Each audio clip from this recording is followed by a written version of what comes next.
বন্ধুরা, আমাদের এই বাংলাদেশে প্রতিনিয়ত যেমন ভূমিকম্প হচ্ছে, ঠিক তেমনি বিদেশের মাটিতেও এরকম প্রতিনিয়ত ভূমিকম্প হয়।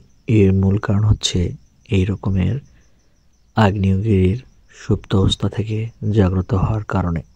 যখন কোনো আগ্নেয়গিরি হঠাৎ করে তার আসল রূপ দেখায়, যখন জাগ্রত হয়, তখন বিশাল আকারের ধোঁয়াসহ বিস্ফোরণ ঘটে এবং এই বিস্ফোরণের শব্দে পুরো জমিন কেঁপে ওঠে এবং আমরা সেই ভূমিকম্প অনুভূত করি।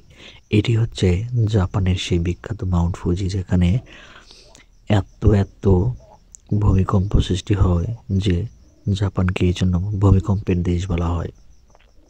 আপনারা হয়তো জেনে অবাক হবেন, এই সুপ্ত অবস্থা থেকে যখন একটি আগ্নেয়গিরি লাভা বের হয়ে আসে বা জাগ্রত হয়, তখন বিস্তীর্ণ এলাকা জুড়ে বিকট শব্দ এবং কাঁপনের সৃষ্টি হয়। এতে করে বিভিন্ন ধরনের সমস্যার সম্মুখীন হয় এলাকাবাসী সহ বহির্বিশ্বের আরও